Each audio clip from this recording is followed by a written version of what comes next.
A one, two, a one, two, three. Coffee and COVID. Morning, everyone. I'm Deidre, founder and fixer with the PR company. And I'm Taylor, a PR executive at the PR company. Grab your coffee, water, tea, whatever it is you drink to get your day started, and get comfy with us because we're going to be talking COVID. Here at the PR company, we decided to bring some light into the circumstances we've been facing, while also staying aware of how businesses are and what they're doing, small or big, how they've been affected and are changing their workforce in space.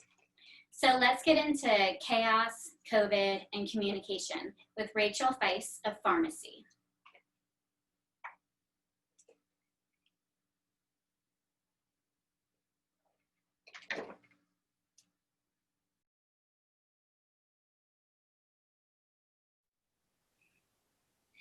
I'm Deidre. And I'm Taylor.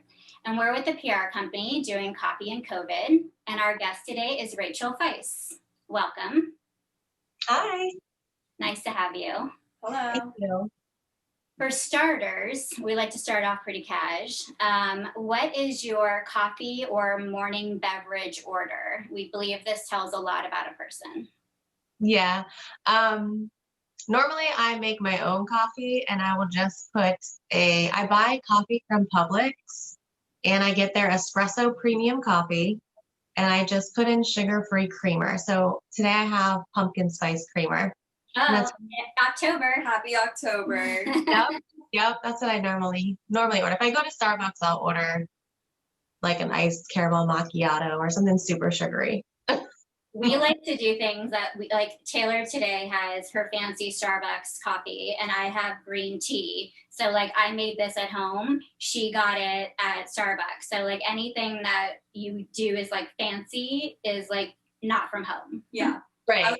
I was like, would you rather make your own coffee or would you rather get it from somewhere else? Would you rather have someone do it for you? I mean, I would rather them do it, but the fact is I don't make it as sugary when I make it myself. So yeah, smarter decision would be I prefer almost anything to be made by somebody other than myself. Well, yeah, of course. Yeah. Always someone's in my kitchen. Yeah, it's better. Yeah, definitely. Well, now for housekeeping, where do you work and what is your role? I work at a company called Farmasi, and what it is it's a direct sales company. So basically what we sell, their product is all beauty products. They sell makeup, we sell skincare, men's care, nail care, hair care, baby care. They have over 2,000 products. And what I do with Farmasi is I am what they call a beauty influencer. They call all of us beauty influencers that sort of network the product and sell it through direct sales. So I do all of my work basically on social media is where I do. And how do you spell Farmasi? Because it's kind of a tricky one. It sounds like pharmacy like CVS, but it's not. Absolutely. Yeah. Everybody confuses it. And a lot of people pronounce it Farmasi and different things, but it is spelled with an F. So it's F-A-R like farm and A-S-I, Farmasi. And I can vouch that it's a great company and Rachel is a great beauty influencer. Because of wearing masks, my skin was really dry from, talking and doing stuff with masks. Yep. And I bought this oil from her and it, within 2 days, completely cleared it up and went back to normal. Yeah, that is a really, really good oil. I use that one too. I'm glad it worked for you. Yeah, it did. And my lipstick today also, not to be a promotion, Right. That's Farmasi? Yeah. It's so cute. I've been literally staring at your lips. Mm-hmm. I hope you didn't think I was just creepily staring. No, that's what happens. People creepily stare at you. I am a lipstick girl, so I love it. Color's great. Thank you. So I have a question for you. Okay. What are your fears about the pandemic, personal and on a professional level? Personally, I fear more so for people who are sick, family members that are older. I don't fear for myself with the virus at all. I don't know why that is. I don't know if it's because I'm young and healthy and I feel like I would survive it. Not that I know that's 100% true, but I fear more for, like I said, older family, my grandparents, maybe my kids, but I don't really fear for myself.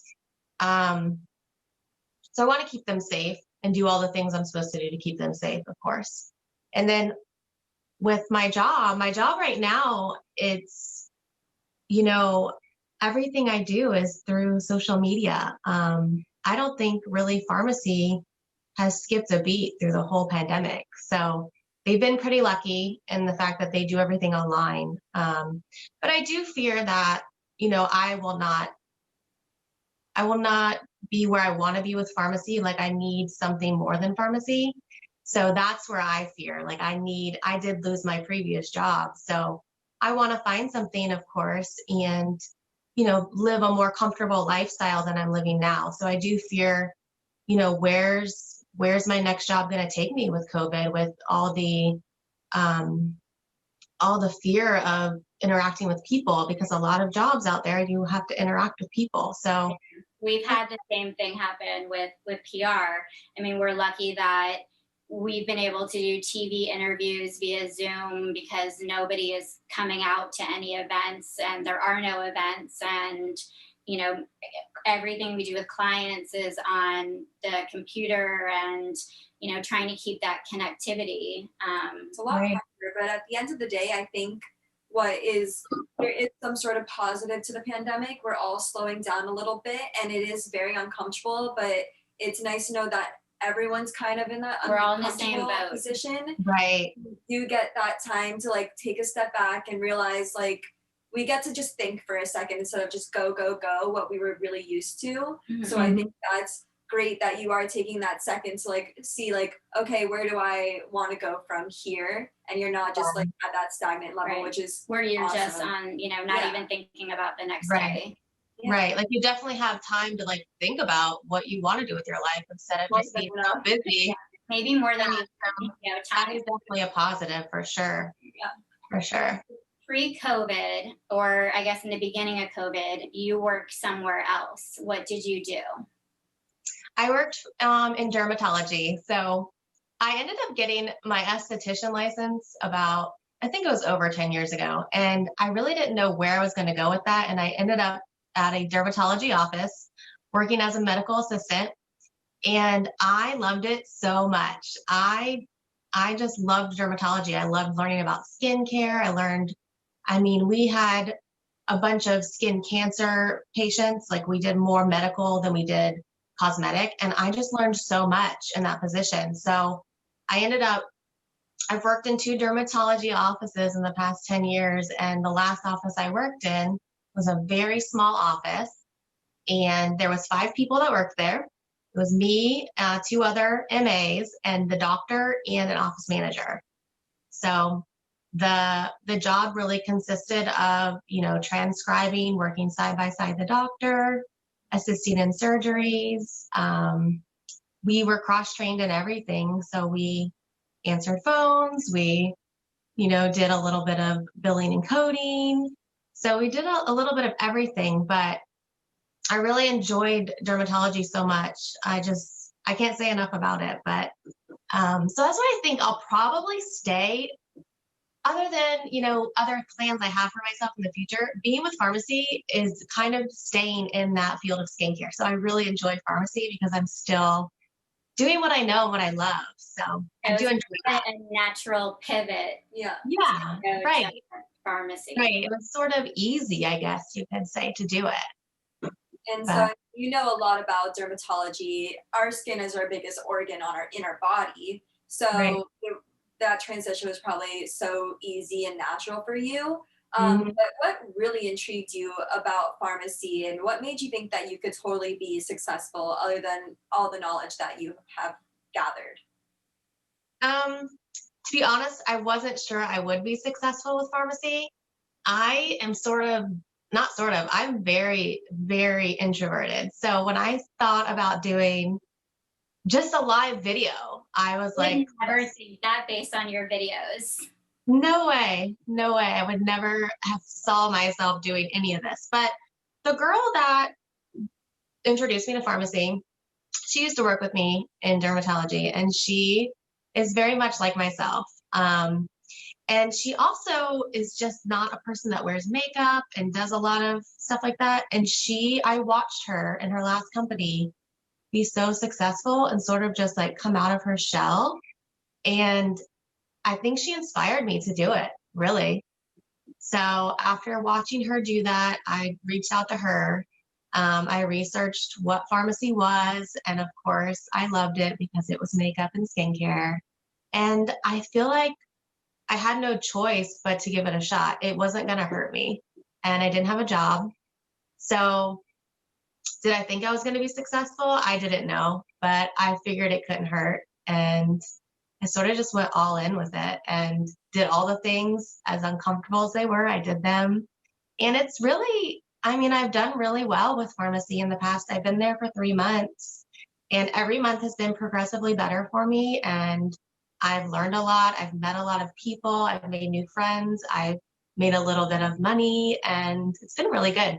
What can go wrong, right? All that sounds great. I mean, Especially when we feel like we're so isolated in a lot of ways during COVID, to have a community that you have built, not only, customers, but building friends, and, having a company behind you. Yeah.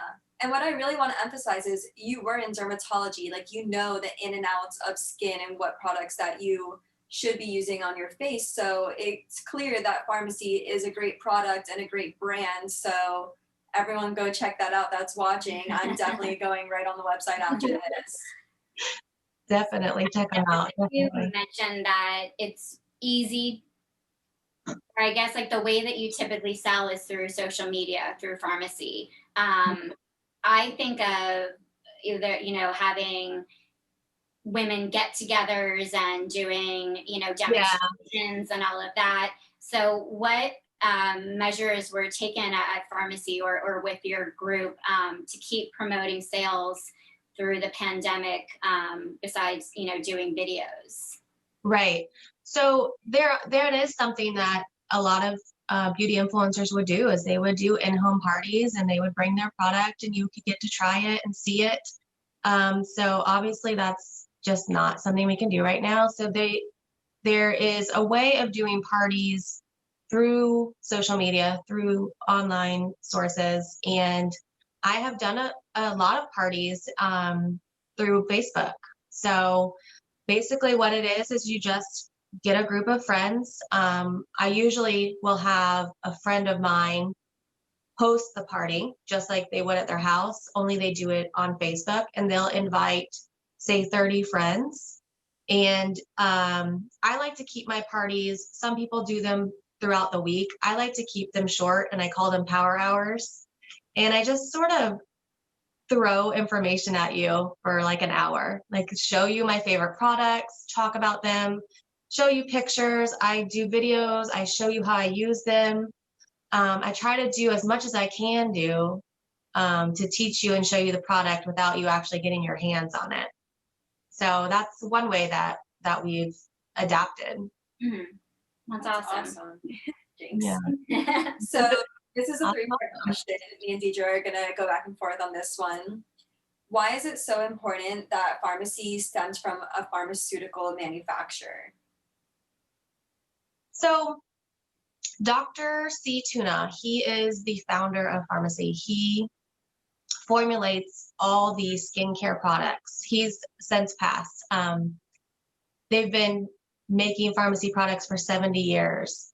I think what's important about it, just having the background in Farmasi, is that you can be reassured that these products are effective, that they are good quality products. Just knowing that this person for 70 years was a doctor, and his story, if you ever read his story, or I can show you some of the history on Dr. Tuna, was that his whole purpose in life was to help people. So he was in World War II, and he, took care of a lot of sick soldiers, and he formulated a scabies product to help with the soldiers who had scabies. So that's how he is he likes to formulate products to help people. So he's not just making a product because he wants to make money on it.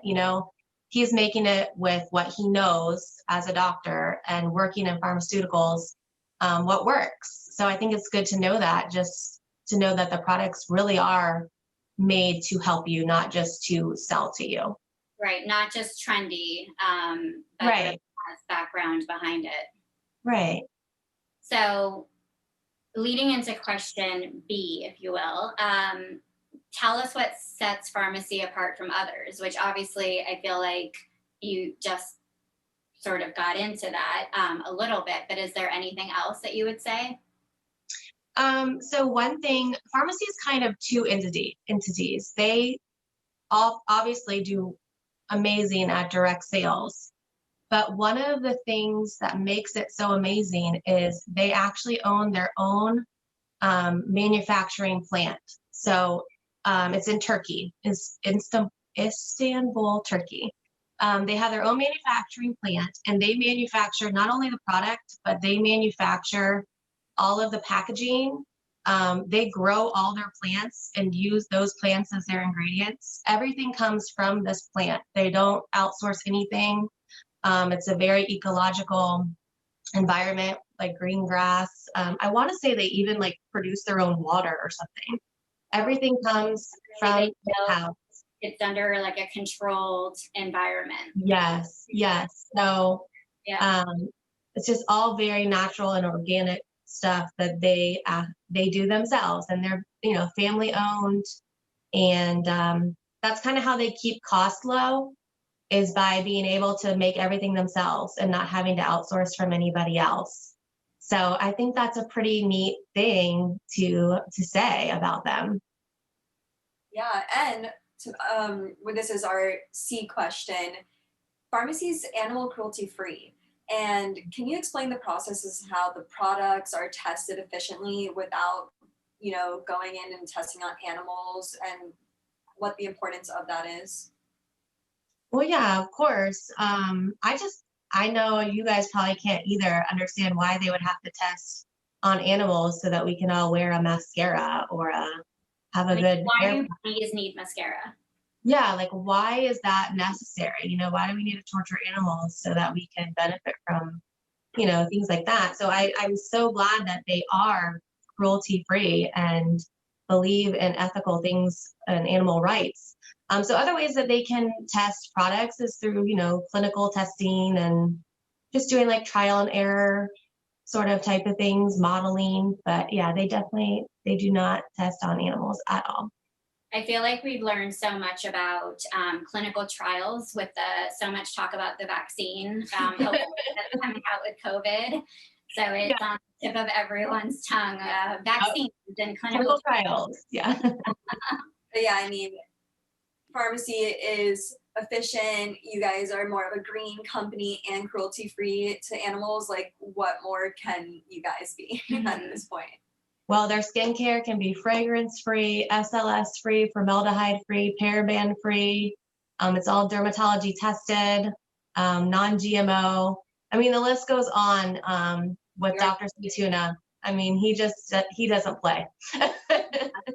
Well, thank you, Tuna. Well, we're going to skip question 9 because I feel like we've already addressed it. So we're going to have Taylor go on to question 10. All right. Has communication with clients become more important due to COVID? I understand you have always been online and doing your sales through social media and whatnot, but how much more important is it to keep up with your clients now, and what tools did you use to make sure that you can keep up with a client or get new clients? Yeah, it is definitely work when you're having to do that through social media, because you don't want to have to reach out to people and cold message them. It would be a lot easier if I could go out and network myself and meet new people and sort of word of mouth. I feel like that's a better way of doing it. But today's society is all social media. So, I have been able to, my number one thing I do is I reach out in interest groups. So I find interest groups with people who have the same interests as me, whether it be dogs or, cooking. And I connect with people through these interest groups and I sort of make new friends, and I am able to introduce them to Farmasi, if they ask me. I try not to push anything on anybody because I feel like the product really just sells itself. So I just like to, meet people. That's one way that I do network myself and get out there. Um, Friends of friends will recommend them to me or to check out Farmasi. So everything is done through social media. I spend a lot of time on my phone, just trying to meet new people. And I try really hard to, as annoying as it might be, but I try very hard to post about Farmasi so people are able to see how great it is. And I'm able to teach you about it, just in case somebody has a question, but they don't want to reach out to me. I feel like I can show it to you. And So Deepa mentioned you do videos. Are those like Instagram lives or stories? Facebook Lives, especially. Facebook Lives. I'm trying to get on Instagram. I'm just not good at Instagram. I don't know why. It seems like it might be easier, but I can't figure out Instagram. I know they're very similar and they have lives. I've posted a little bit on my Instagram page, but I do most of it through Facebook Live videos. I do makeup tutorials. And I think I'm going to start a YouTube channel and maybe start doing like how you guys do. I should probably pick your brains about YouTube and Well, we can't wait We'd for be that happy to to happen. help you. I yeah, have a definitely. question replacing number 9. When you first started Farmasi, did you get pushback from people saying like, I'm not wearing makeup, I don't go anywhere, I wear a mask all day if I do go somewhere? And on the flip side, are you seeing that ease up a little bit if you got that feedback? Yeah, I got a lot of people who would tell me that, I work every day and I have to wear a mask all day. I would love to try your lipstick, but I wear a mask all day. I did have a few people, not an abundant amount of people, but I did have some.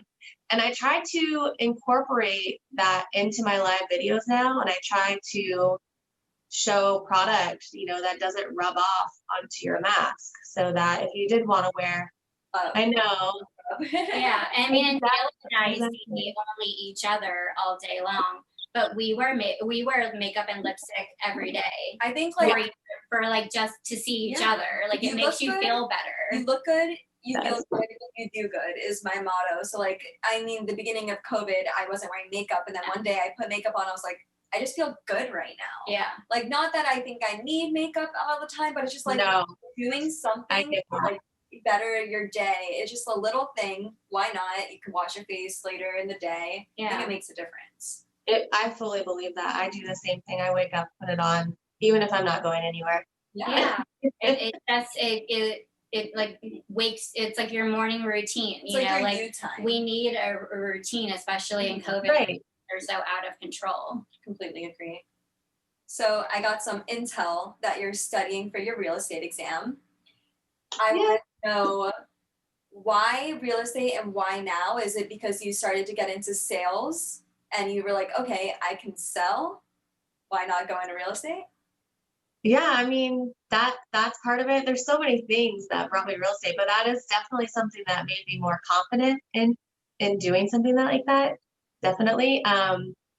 So my husband and I have always dreamt about flipping houses. We talk about flipping houses since the day we met.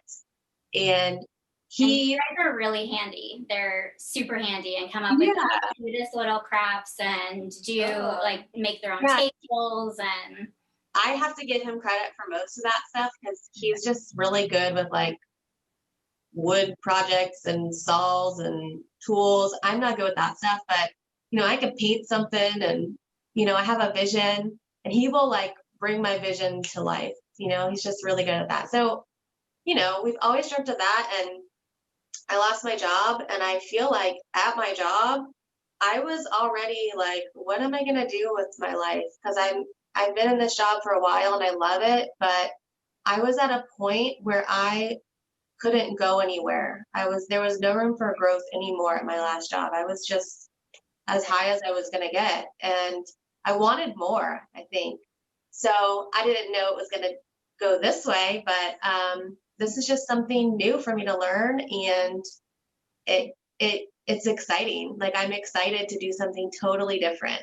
It's a new opportunity, and of course, I would love to, just like I said, my goal for me, and I'm sure everybody, is to live a comfortable life. And I feel like with real estate, there's a lot of potential um, in making money. So, I mean, that's all obviously a big reason as well.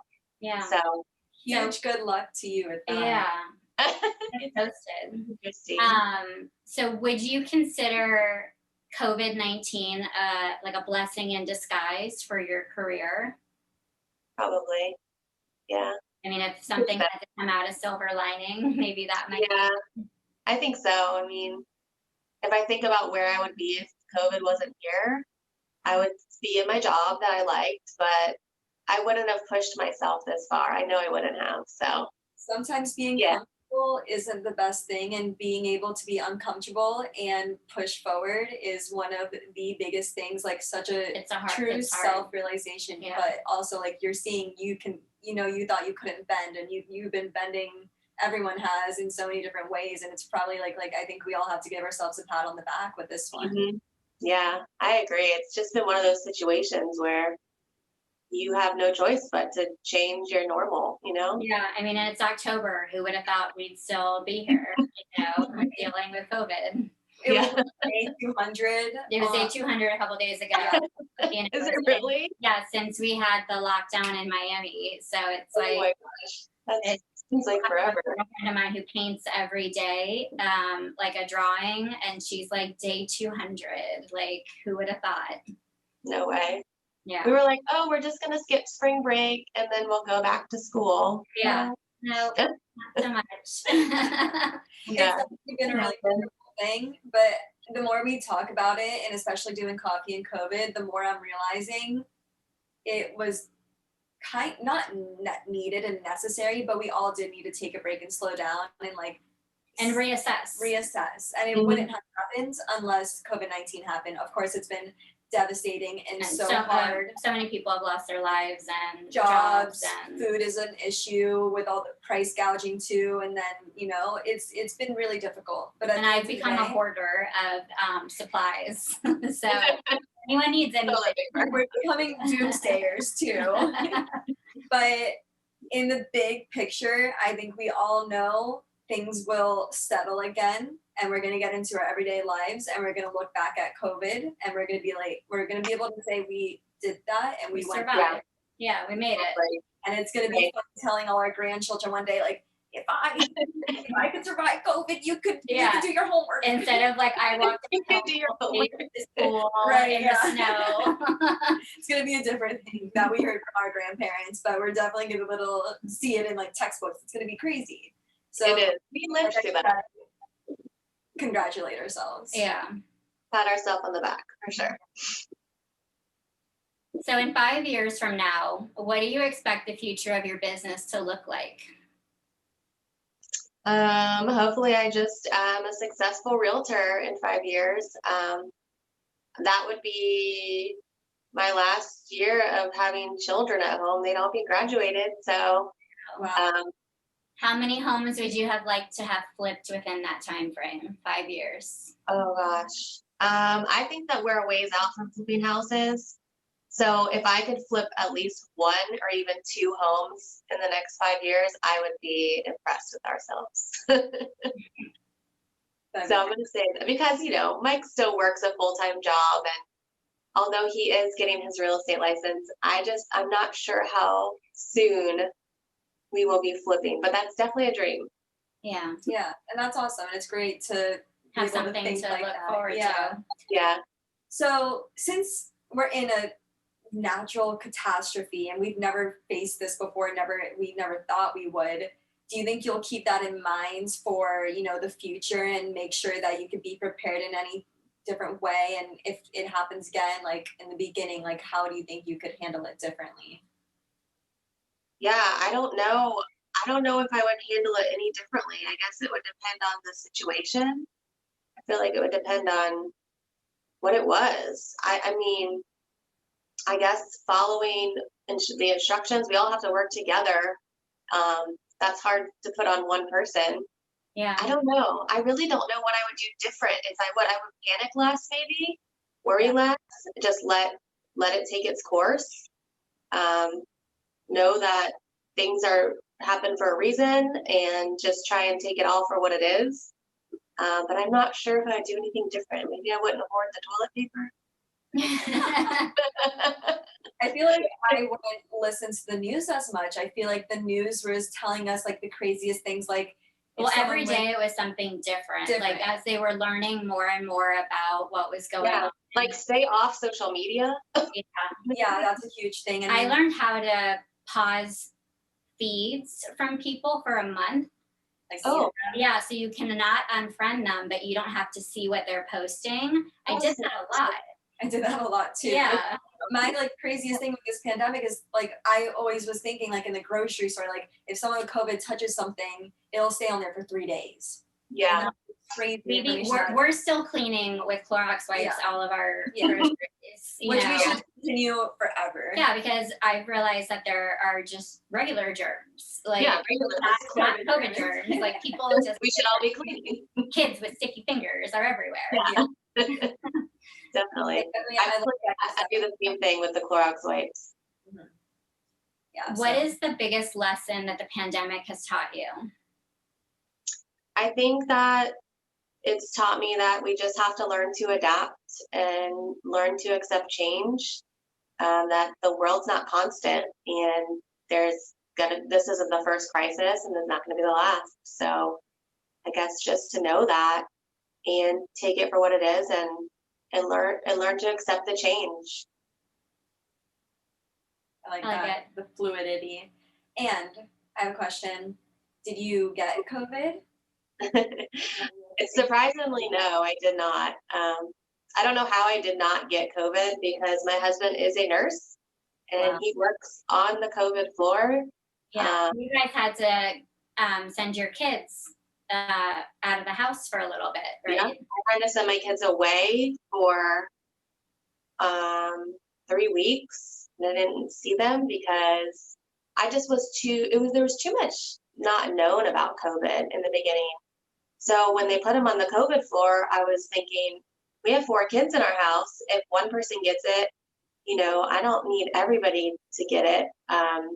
So we took all the precautions. I mean, my husband would come home in through the garage, throw his clothes in the washer, go upstairs, shower.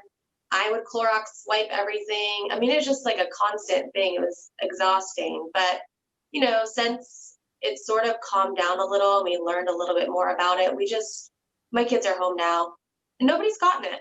My husband never got it. The kids never got it. I've been tested several times. Yeah. What's your number? I think I'm at 5. I think I've had 4 tests, but I've had 6 nostrils invaded.